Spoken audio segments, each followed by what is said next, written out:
What's going on YouTube? This is Boxingwave. Please subscribe to the channel.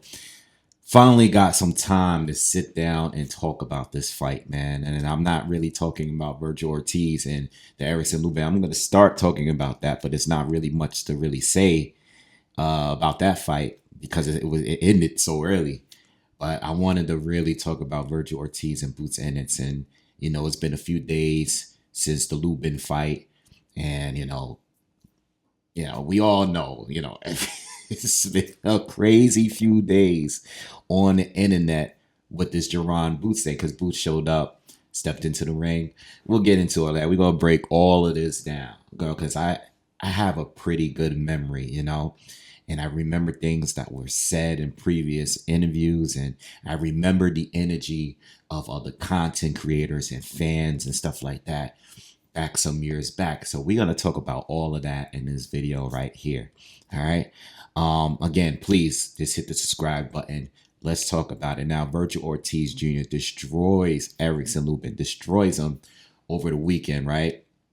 Stopped them in the second round, and it's crazy because as I was watching it, first thing I noticed that Erickson Lubin was a little nervous. He was coming out, starting out with his jab and stuff, but I can tell like he was never comfortable in that, even in that first round. I mean, he was doing well with his jab and created some kind of distance, and then out of nowhere, Ortiz would step in, shoot that straight left hand, straight left right hand.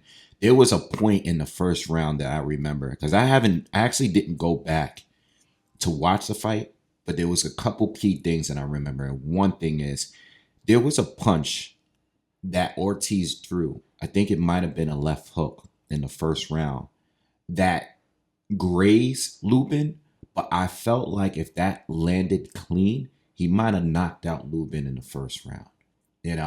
I saw the punch, it landed, but it didn't fully connect, right? But I can tell by the body language of Erickson Lubin that at that point, he, the energy was different. And he was no longer comfortable in the fight. Right. So whatever he was doing well in the first round, it didn't follow into the second round.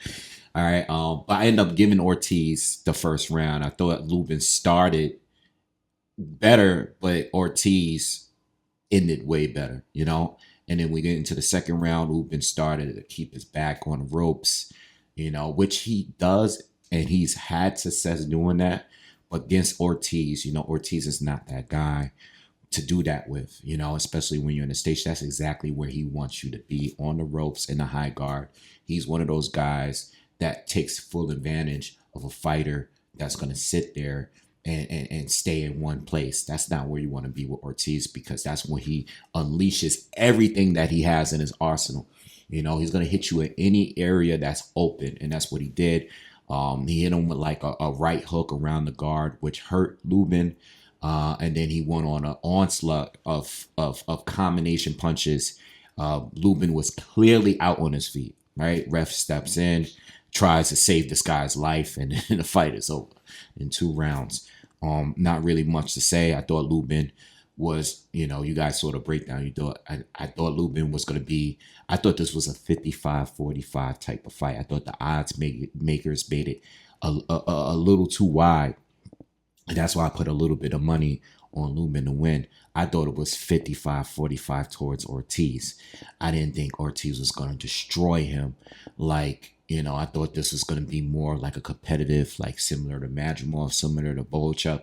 I didn't know he was going to go in there and destroy the guy like that. I get Lubin was a little, he wasn't really active the last couple of years, only having that one fight with Holmes earlier this year. I get it. I know he's been knocked out twice. So I wasn't shocked at the possibility of him getting knocked out. But I thought at least for some point in this fight, it'd be more competitive than that. So I have to give Ortiz full credit for winning that fight. I mean, since moving up to 54, he's fought 3 really credible opponents.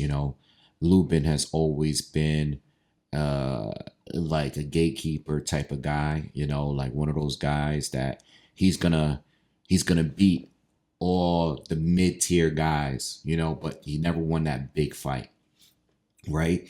And then Madrimov, didn't fight many guys, but gave Crawford a tough fight. And then you had Bohachuk, who, was a guy that's like, again, he's going to beat a lot of mid tier guys, but never really won that big fight. But I think they were all three solid guys. I think all three of them could arguably be top 10 guys at 54. And Ortiz stopping Lubin in 2 rounds was great. I really have no complaints. And you know what? I also want to say that Ortiz, size wise, looks like he belongs at 54. Like, he's a good size. He's not the biggest guy at 54, but seeing him standing in there with Lubin looked like he might have even been a little bit of bigger than Lubin in the ring. Not saying that size means everything, but I can't see him being at 47 anymore after seeing him the other night. And that's really it. Lupin already had come out and said that he's probably gonna go up to middleweight. Listen, whatever works for you, man. I mean, you've been strapped 3 times already on all 3 losses. The one of the best wins he has on his resume against Ramos. It was still like a really debatable fight. I thought it was a draw.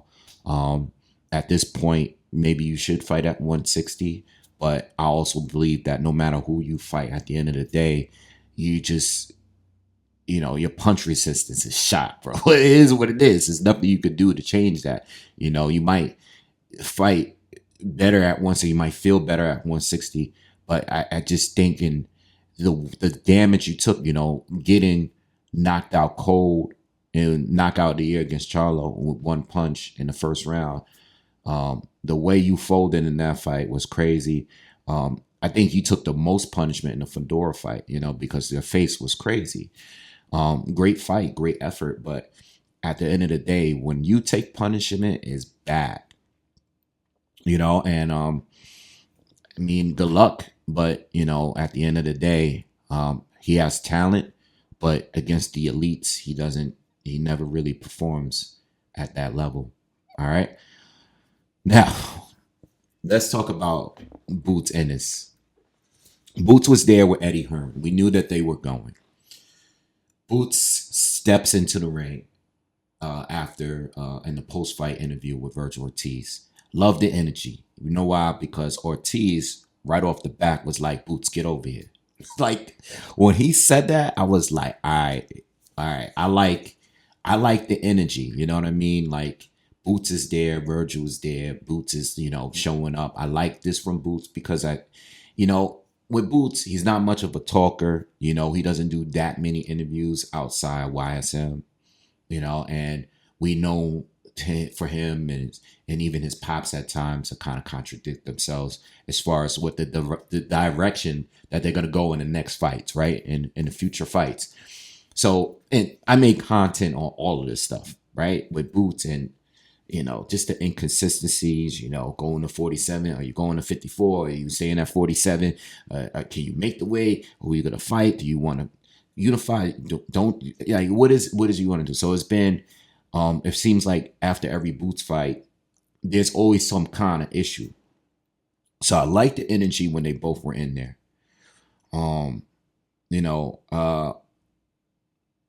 Throwback face-off type of thing. And at this point, I feel like, okay, there's some hope. Maybe the fight is going to happen now. At the end of the day, both is at 54. They're both, if not in their physical prime, they're probably close to it. They're both 27, 28 years old. They were both rivals at 47. So there's no excuse here. You know what I mean? Yes, Ortiz been at 54 a little bit longer.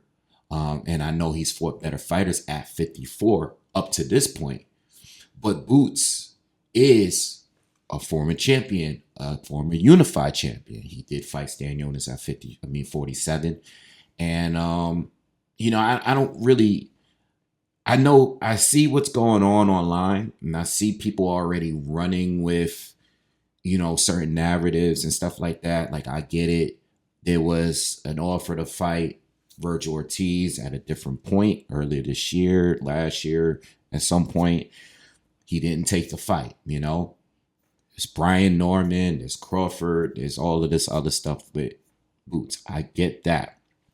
But right now, especially what's going on with the zone, I still gotta make a video talking about the zone and their new subscription fees and stuff like that with the pay-per-view merging ultimate package, 450 a year to watch all pay-per-views and to be subscribed to this. Crazy, right? But at the end of the day, the way I'm looking at it is like, look, you have to just the zone and just everybody at this point, but specifically the zone.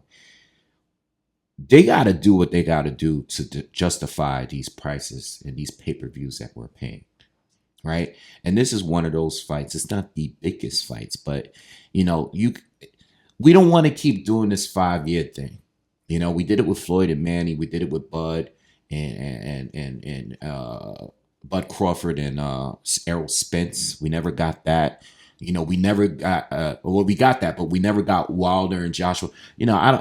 I don't want to keep going years going by and fighters are just not fighting each other.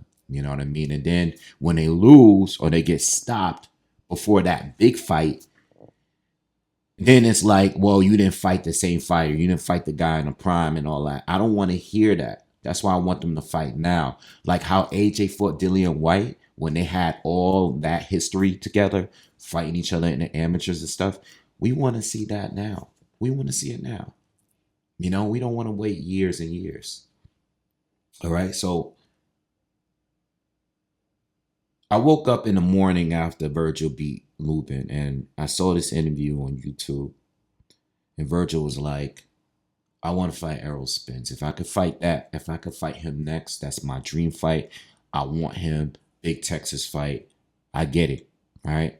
He said that's his dream fight. That's what he wants next. If he had the opportunity to fight anybody, it would be Errol Spence next.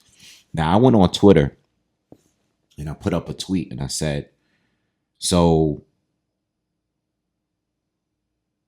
Sebastian Fundora calls out Spence or says, Spence goes into the ring in the ring when he beats Tim Tszyu. Spence goes in the ring, call him out, whatever. Spence had already lost to Bud Crawford. Fundora goes and does an interview and he says, I would rather fight Spence over Bud because he has a bigger name. This is after Bud already destroyed Spence. I remember people have a problem with that. He had a problem with that. And that was like 7 months after Bud had already beat Spence. I remember people had a problem with that. Okay? So I went on Twitter and I said, so people had a problem with Fundora willing to fight Spence next after he just got destroyed by Crawford. But Ortiz could come out 27 months after Spence. It's been over 2 years after Spence got dominated by Crawford and call him out saying that that's my dream fight when the man Boots is standing right in front of you. Now, I know people are going to push this narrative like, oh, Boots didn't want to fight him before when he wanted to fight him and he wanted him to come up and all that. I get that. But even if Boots is not, we all want to see the Boots fight. Let's be real. There's other fighters up there. Like, you are the WBC interim champion. Fundora is there. You know what I mean? There's Fundora. There's other fighters, that there's Xander Zayas. Like, you calling out a guy that we don't even know. Yes, that's your dream fight, but we don't even know if the guy is willing to box again. What is Spence doing? We don't even know. He's no longer with his coach. Okay? He's not active. He doesn't have any. There's no rumblings of anything of his return coming. Like, it's nothing going on with Errol Spence. Every once in a while on social media, he'll post a post, maybe of him, in the gym, hitting a heavy bag or just, training a little bit. But we don't know what's going on with Errol Spence, right? As far as I'm concerned, you go 2.5 years without fighting. I would like to believe that you're retired, especially when you're getting beaten like that. So I understand that Vergil Ortiz, that's his dream fight, but you want to fight him now? I mean, right now? I don't think so. You know? Um, and then there's little things like this. Vergil Ortiz manager posts on Instagram somewhere that he wants 8 figures for the Boots fight. 8 figures. So they're starting at 10 million before they even entertain the fight. See, I used to blame stuff on Oscar De La Hoya as far as like guys like Zerto or guys that's under his camp. William Cepeda at one point with the Shakur Stevenson. I used to blame Oscar for these things. But at this point, Vergil said it himself. You want to fight. He wants to fight Errol Spence. Right now, yes, I have a problem with it. I have a problem with that. A lot of us do. He's a good fighter, but he's coming out and saying it himself. So which one is it? Is Boots ducking you or you ducking him? Are both of you ducking each other? I mean, it could be true. At one point, Adonis Stevenson didn't want to fight Kovalev, and then there was a point where Kovalev didn't want to fight Adonis Stevenson. Between the two of them, they had all the titles. It is what it is. Sometimes fighters, you try to fight them, you turn them down, then they turn you down. That shit happens all the time. And the thing is, Dan Rafael from ESPN, well, he used to be on ESPN. I'm sorry about that, but he comes out and says that he spoke to sources from DAZN stating that they're not having a Spence fight. Okay, they are pushing to have this fight with Boots. And I believe them, because going back to what I was saying about DAZN and their pay-per-view prices and stuff, they need to give us the best fights that's out there, and this is one of them. You can't be around here giving guys, Boots or Vergil Ortiz against Errol Spence. It's not the fight right now, and Errol Spence is not buzzing right now. He's just not. It is what it is, And another thing too, and I don't want to drag this any much longer, but why do people act like Vergil Ortiz is just this saint and he doesn't have a history of like turning down fights or just not taking opportunities? This is his third division. He has not been a champion at one. He has not fought a champion yet. Okay, he's been in position to fight for a title, but he's never actually fought anybody. So when everybody talks about Boots, all right, everybody loves content creators, fans, social media, the regular media, the boxing media. You guys love killing Boots and anything he says, right? Anything you say, everybody's making upload. I see people on YouTube uploading 10 videos about anything that Boots say wrong. All right, but Vergil Ortiz, when the WBO exposed him for ducking Crawford, I didn't see anybody make anything. There's barely anybody that made any content on it. You know what I mean? It's like you have this situation with Boots, which people are also forgetting.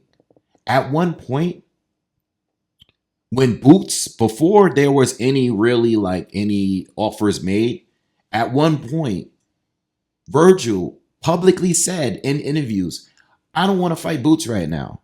I want to go after the Crawfords, the Spence, the older guys. This is what he said down at 47.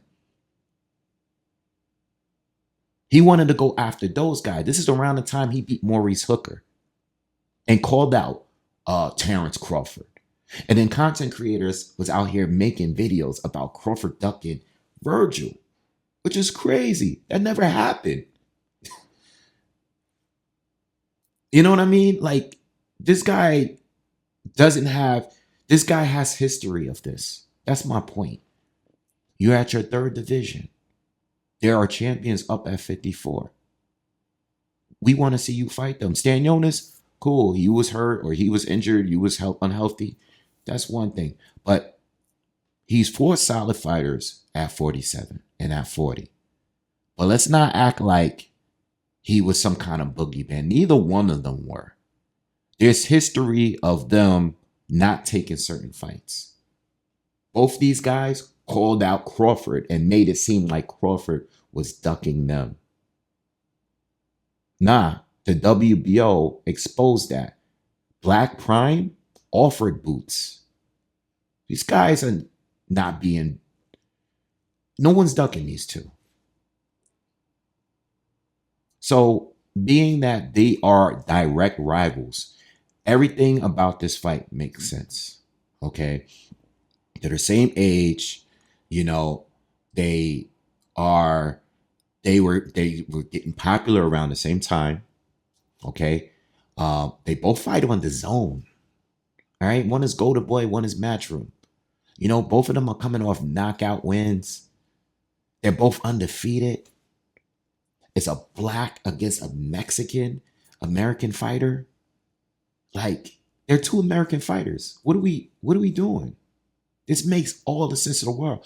I have to keep saying the real rivalry in boxing when it comes to race is not Mexico versus Puerto Rico. It's not. That's not it.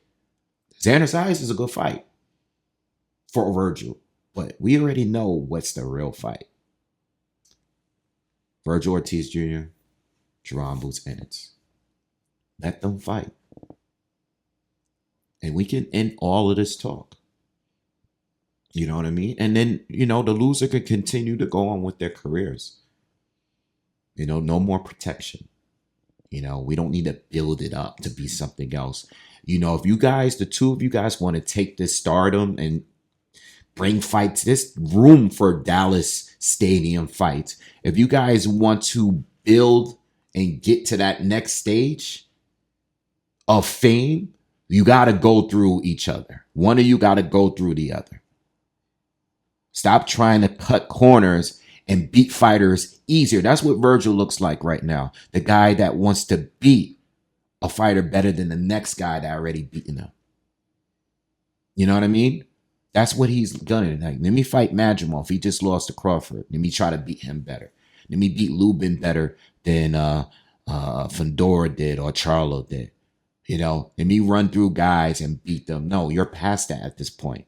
You've been in a high-ranking positions for 2 divisions straight, and you still haven't fought for a title?